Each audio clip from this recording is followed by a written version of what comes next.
What up, everybody? It's your girl July from Kickback, Couture. Today I'm going to answer a question that I get a lot. Do you need music school?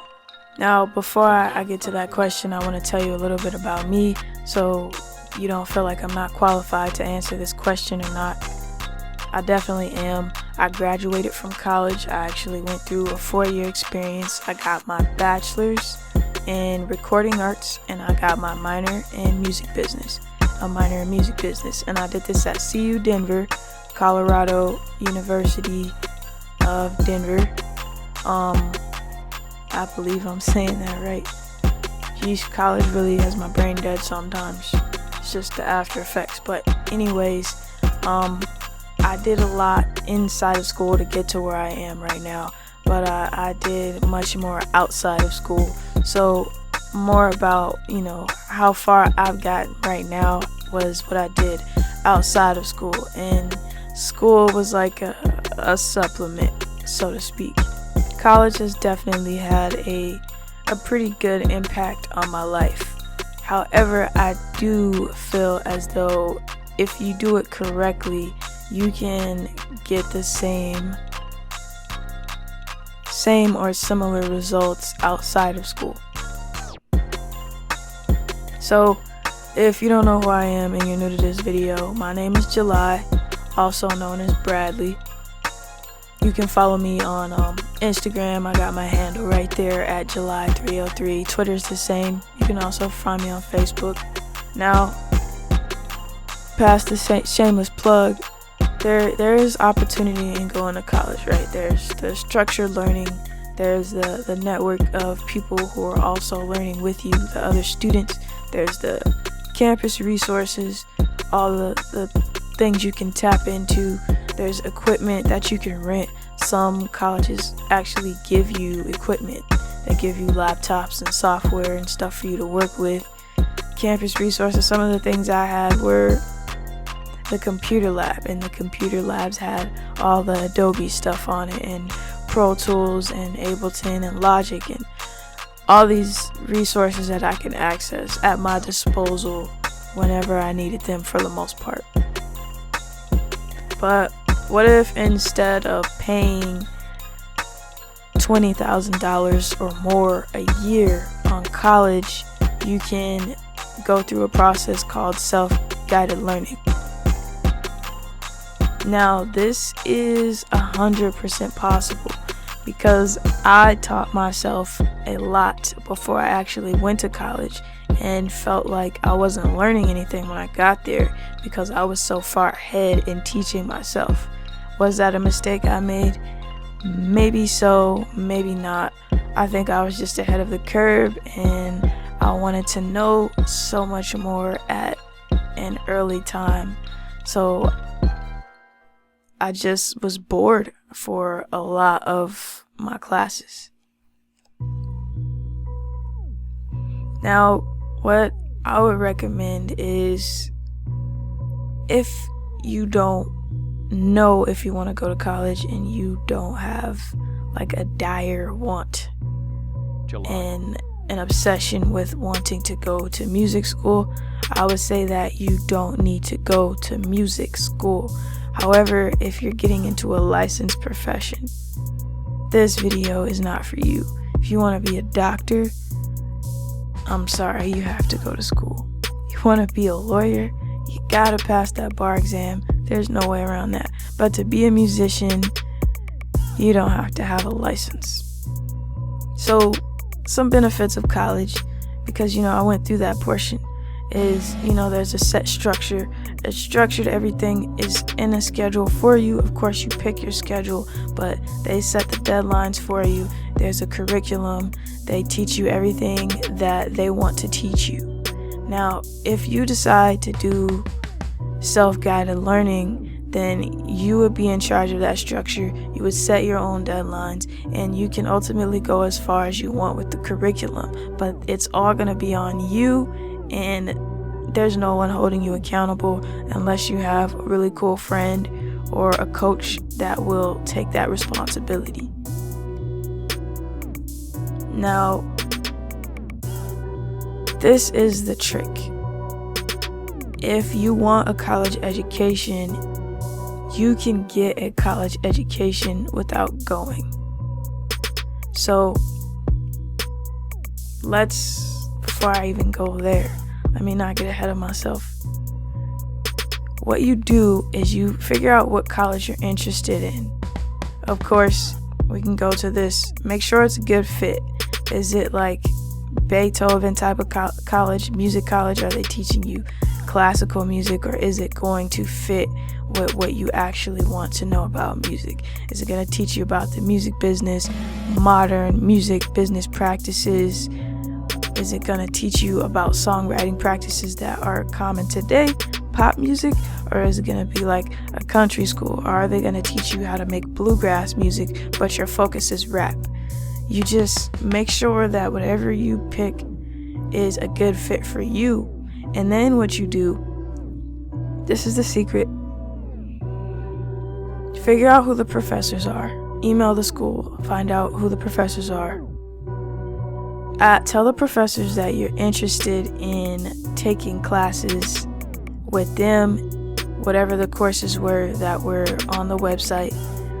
So you're interested in taking the classes and you would like to see a copy of the syllabus to see if it'll be a good fit for you. Take that syllabus, look at the assignments, and look at the curriculum, what they're going to be teaching you each day you're in the class, each week. What you can then do is outsource. Find things that will teach you about the things that the instructor is going to teach you about. Now, these classes can be anywhere from $1,000 to $5,000 depending on where you go. So this is the secret. Okay, I just told you. You have the syllabus. That's everything you need to know for that class. Now what you can do is you go find books, book reports, things like that. And we all know music isn't easy to learn from books and reports, but there are tons of digital resources out there that we can learn from. One being YouTube Academy. Just easy, off top. YouTube teaches you pretty much everything you need to know. Now, there is a lot of misinformation on YouTube, so be smart with finding someone that you believe in to learn from on YouTube. There's other resources, paid resources like subscriptions and memberships. Even my instructors recommended a lot of subscription-based tutorial sites and membership tutorial sites. One of them was Linda. You can learn a lot about Pro Tools, songwriting, music business on there. Another one is Kadenze.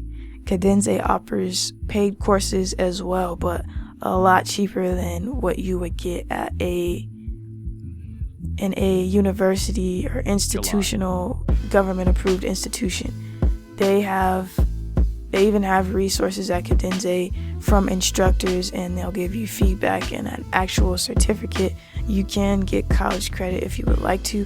I have a couple certificates with Kadenze on developing plugins all the way to sound design, synthesis, and basic music business stuff. Other websites for more electronic producers could be like Groove 3, ADSR, Ask Audio. I learned a lot about music theory and music recording practices from askaudio.com. Another one is Skillshare, and there is Udemy. And even if you want to learn an instrument, there's things like Melodics. Melodics will teach you how to play piano, and it also has finger drumming lessons on it. Other things like Musician can teach you the guitar or piano and whatnot. There's other things you can do besides, setting up a self-guided curriculum. You can find an internship, a local internship. There's resources out there for residencies, which are awesome. Fellowships, things like that. If you don't know what those are, I suggest that you look them up. there's different definitions depending on what's in your region, so I'm not going to give you a definition myself. But keywords, residency, fellowship, and of course self-education. Now, after putting this together, I do want to credit Blake Bowles. I read this book by him before I even started college. It's called Better Than College. Now, if you don't like real books, I'm sure it's available on audiobook, or you can purchase it on Kindle and tell Alexa to read it for you, or whatever computer you might have that will read to you. It can work like that. So definitely keep in mind there are other options much cheaper than spending $20,000 plus a year on school, and it might not even be for you. Now, there were benefits to school. Because I went to school, I have a growing network of contacts. Basically, all of the people that I was in class with, they all have dreams to be in music in some way. So whether that be songwriters or music publishers or Spotify people or other YouTubers, music producers, vocalists, videographers, photographers, my network is only growing in stature. Those are people I hung out with for 4 years straight, sometimes just a semester here, a semester there, but I'll always have those people as contacts. So in order to take advantage of that, if you are going to college, one piece of advice I got from an instructor is to friend all of those people on Facebook. You never know who's gonna become who, and it's generally important to just build your contacts and network. Don't be shy, especially not with social media. If you decide you want to go to a specific college and you want feedback, don't go asking the college. They're gonna tell you whatever they need to tell you to get you to spend $20,000 or more, or however much the tuition is, because their job is to get people through admissions. Instead, what you want to do is go talk to the students. So there's Facebook groups. Look up the school and find those student groups. Ask them how they liked the school, what they got from it. Try not to ask a freshman, ask a senior or a graduate. There's alumni pages everywhere. You can find out who runs it. Try to ask for an invite, or if you can't get into it, ask for a few contacts for people. You could ask for a few contacts or look at the people who are in the group. Something is possible for you to see. Go on social media, find the people who are liking those posts or posting about it using those hashtags. You can message them and ask them. It's an open world. So if you like this video, definitely let me know. If you have any questions, drop them down below. It's all culture, kickback, cook up, and don't torture yourselves through something that is not for you.